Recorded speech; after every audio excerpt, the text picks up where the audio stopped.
Hello everyone, and welcome to another Evenant music tutorial. My name is Isaias Garcia, and today we're going to look at how to compose and orchestrate for dramatic underscoring, especially for films. So before we dive in, let's have a listen.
So that's the piece. As you heard, this is definitely not trailer music, so it wouldn't be fitting for what you guys may be used to composing, especially on the epic side of things. And you'll see that I'm not using any major percussion or brass or any epic synths. So I wanted to keep it very intimate with the orchestra and winds and some piano harp. So let's get into the instrumentation and see what I'm using. So I've got here a hall noise. This is the white noise that you may normally hear from old film scores. You still hear it today, and I really like the sound just because it gives it a nice sense of realism.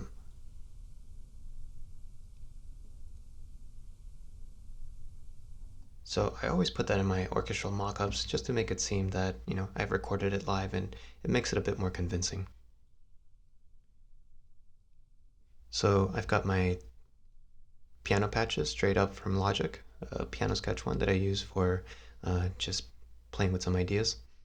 The harps all the way to bass clarinets, these are all from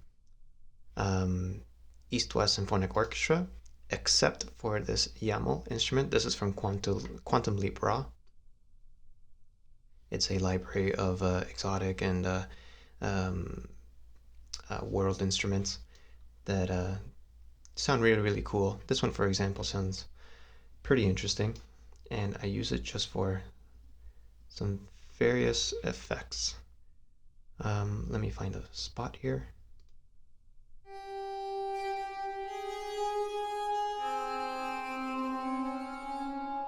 Alright, so that's that instrument.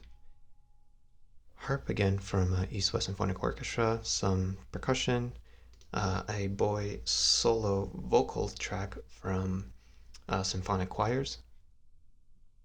They're not really at the forefront, just for support. All my wins are from symphonic orchestra.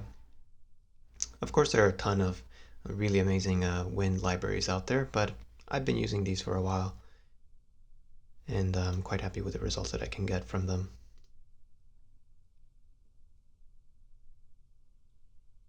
And before I get into the strings, which are the most important part of this track, as far as synths are concerned, I am only using Heaviosity's Gravity for just some really basic background patches that fill out some of the empty space. So not extremely important, but they're nice nonetheless. So let's look at the strings.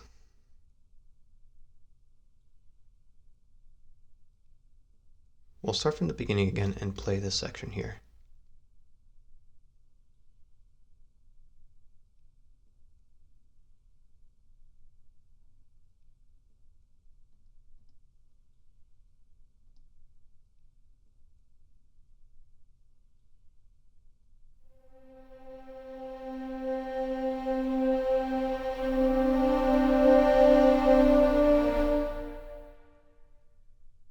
Alright.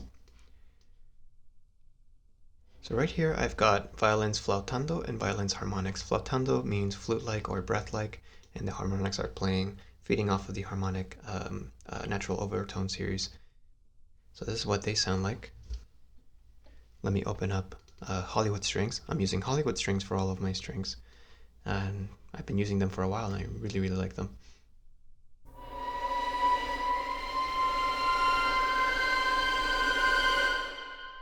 So that's the harmonics and the flautando.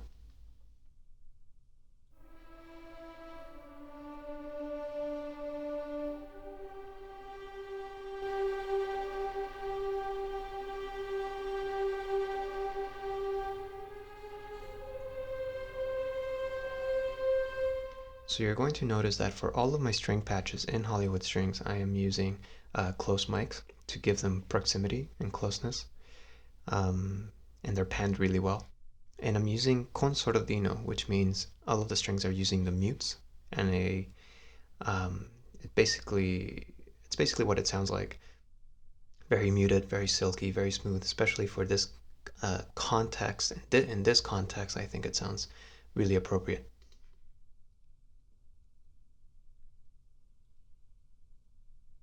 So we'll look at the rest of the strings that I have here. Let's play this section.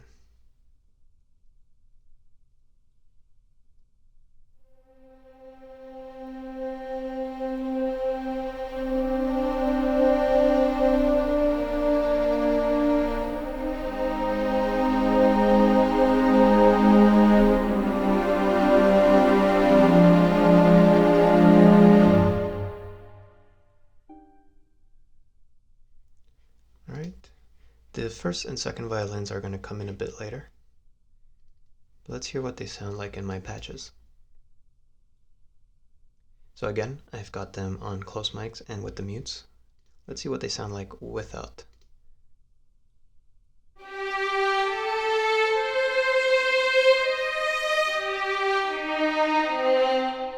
They sound very nasally and bright, not the sound that I'm looking for in this occasion.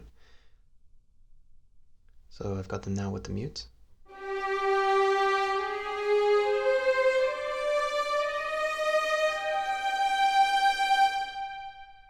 Same thing applies for the second violins. You'll actually notice that I'm only using 6 players for each of the sections. Hollywood Strings has the option to expand and use more players. So you've got 9. I prefer to keep it intimate and small, so I thought using 6 players would be nice. Especially it adds it's a bit more realistic. So if you're working on an independent film and you do get a budget to hire musicians, 6 might be a good number to get a really nice score out of it. If we look at the violas,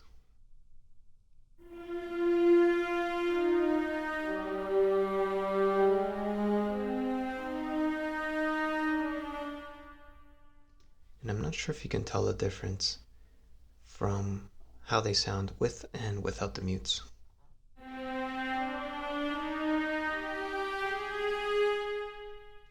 I think you can, and I think you'll agree that in this context, they'll sound a lot better with the mutes. Same with the cello.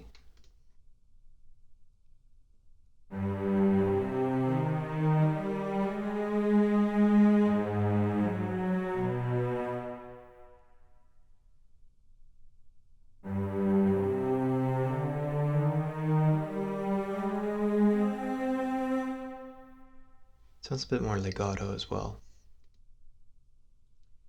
You'll notice here that for this particular style of music, I rarely use sustained basses. And the reason for that is that I like to reserve my basses for those big reveals or moments that are relevant to what's happening visually on screen. And I find that by reserving the basses or the full range of the orchestra, it gives a nice contrast between the more subtle, intimate stuff and then the big reveals. I'm using the basses predominantly for pits to support the pianos. All right, so that's basically the instrumentation. And why don't we have a look at the main theme that I wrote? So this is the main theme here. Sounds a bit like this. Oops, sorry. I have to change my keyboard.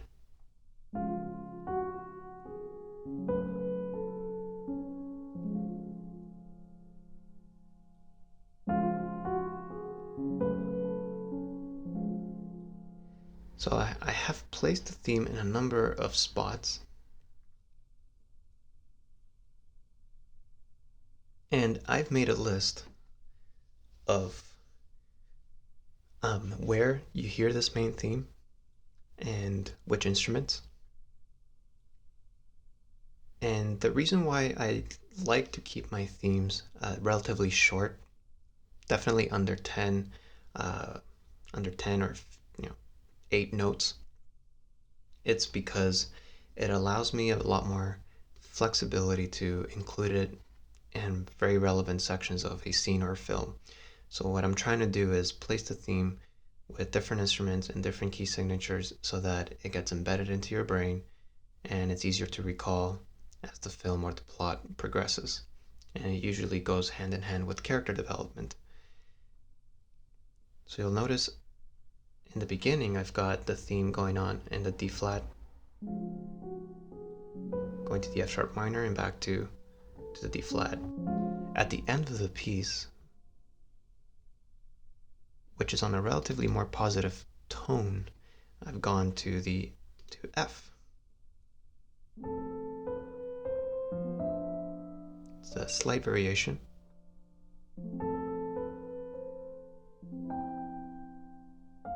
Right? So let's quickly hear where I've placed the theme. The first part is near the beginning. You've got it on the harp.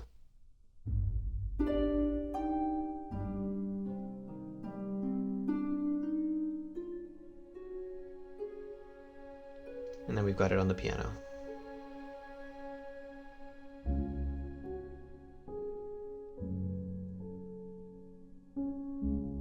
If we follow our list, The cellos are predominantly using a dovetailing effect. Now let me show you what I mean by that. I'm using the theme on the cello just to dovetail into the downbeat or at the end of a section.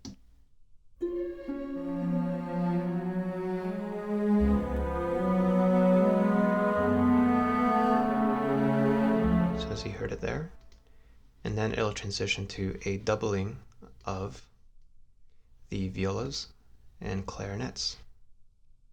So let's hear that.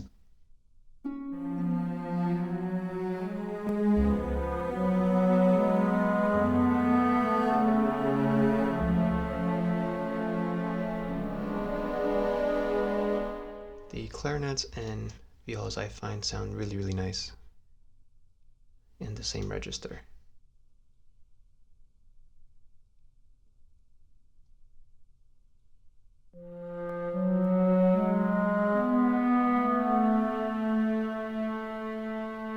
All right.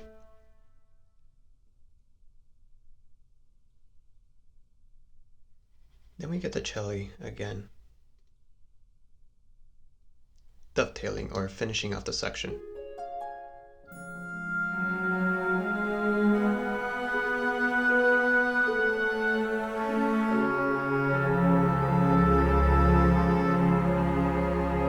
All right. And then we go again to the end of the piece with piano and then oboe.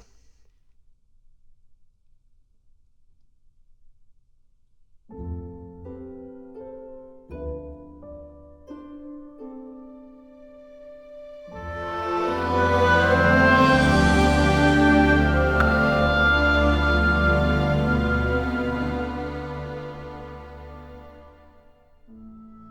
right. And that's basically it for the main theme. The way I come up with these, I just like many of you, I'll just sit down on the keyboard and just sketch these out until I have something that could be useful for a scene, a film, or anything. I usually save some of them that I can use later on. And I try to not restrain myself to 4-chord progressions or anything that might be too repetitive. And that leads us to the next section, which is, because this is not trailer music has a really good and well thought out formula that's been working for years. And it benefits from having those repetitive sections and 4-chord progressions that normally, you hear it in pop music and stuff, but with trailer music, it works really, really well. With film scoring, however, repeating progressions can get very boring and may not assist or support the scene as well. And what I've done here, as you may have seen already, is I've added all of my chords throughout the piece just as a visual reference, so you can see all of my changes again. And I tend to deviate and get away from just staying in one key signature. I like to create harmonic movement within the orchestra and keep the orchestration very spread out. And yeah, let's look at the B section of the piece, which is a bit more exciting.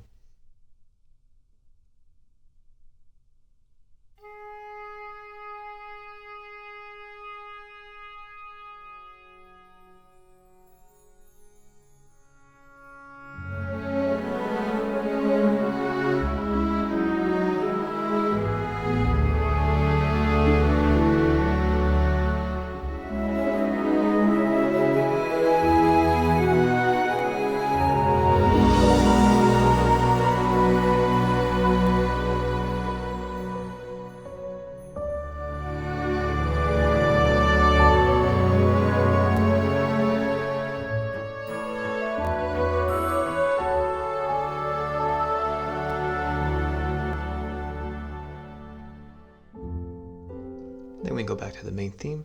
So let's dissect this a little bit and look at it a bit closer. Let me zoom in.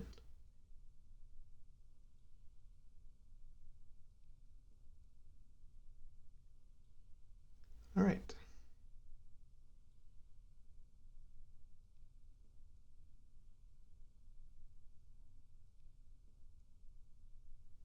Just trying to find the right spot to start. Here we go.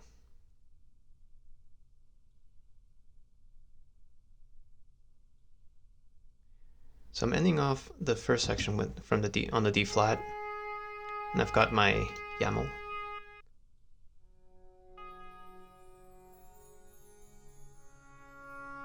So the oboe tone leads the section in.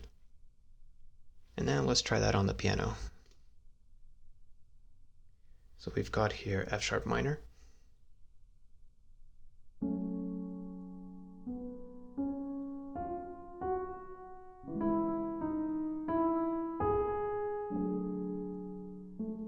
So that's what it is here.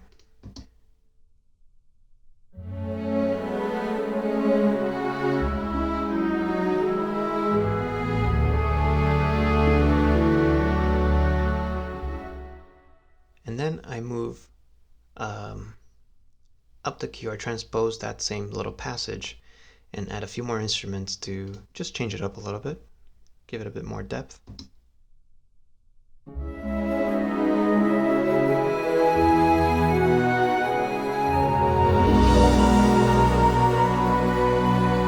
You'll notice in the piece that I like to create different types of dissonances and augmentations and suspensions on my chords. That way it gives me a chance to resolve them up or down.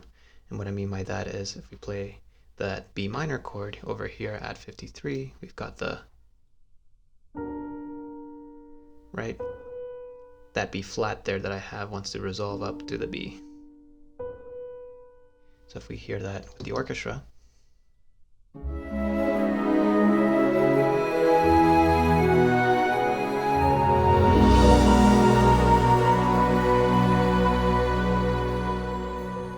so speaking of dissonances and suspensions, let's look at the orchestration here. You'll notice with my strings, I don't really like to quantize them, just because I find that, especially in Hollywood strings, the attack levels for each of the string members are slightly different, perhaps even by a fraction of a second. So I like to perform them as organically as possible.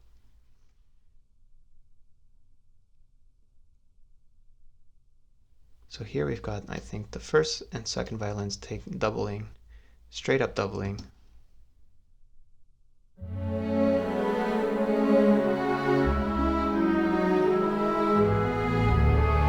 And there's some support from the oboe here. And then we've got the violas coming in with some support. Sorry, right. So those were the first and second violins.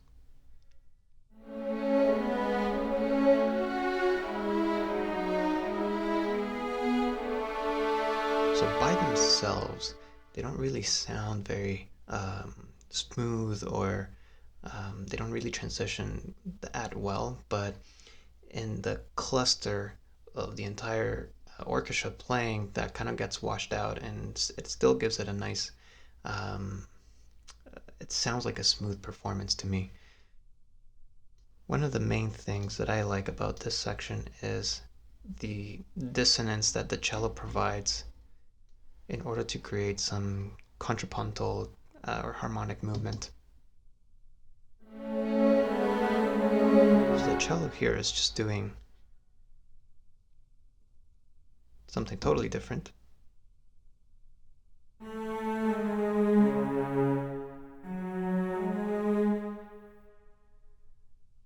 Let's add the bass there for some tempo and harmonic support on the F sharp minor.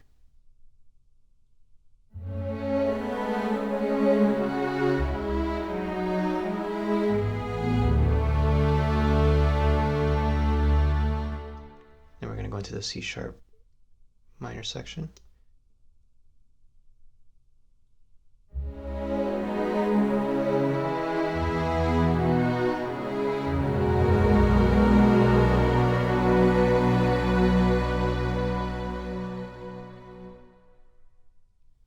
the reason why I can sort of get away with the strings not sounding as smooth when playing legato here is because I've got the woodwinds taking the melody.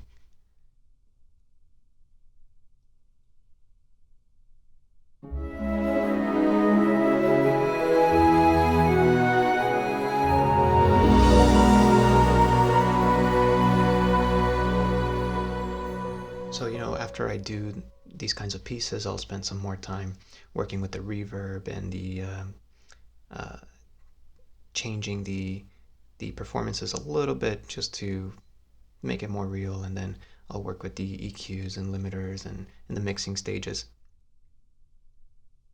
The harp, as you can see, is not doing too much over the piece. It's just there for a lot of traditional stuff that you normally hear a harp do in film scoring.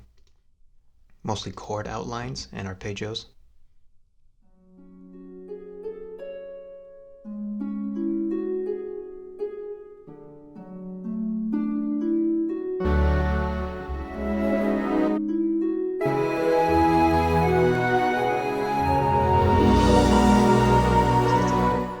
Then we get into this section here from D to F sharp minor to a bit of a comic relief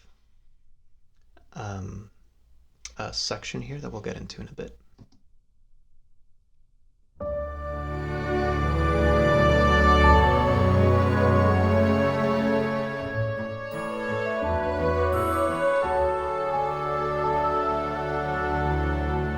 So from 57 to 59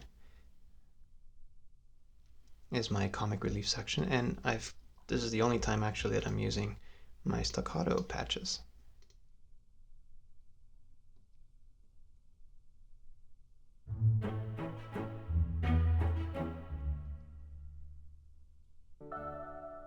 And I'm using the held notes from the woodwinds and some help from the cellist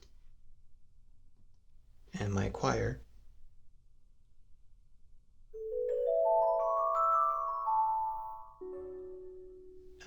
With relevance to what's perhaps going on the visual, this could be either a funny joke or someone fell. It's a bit of Mickey Mousing, really, and I thought I would just include it just for fun.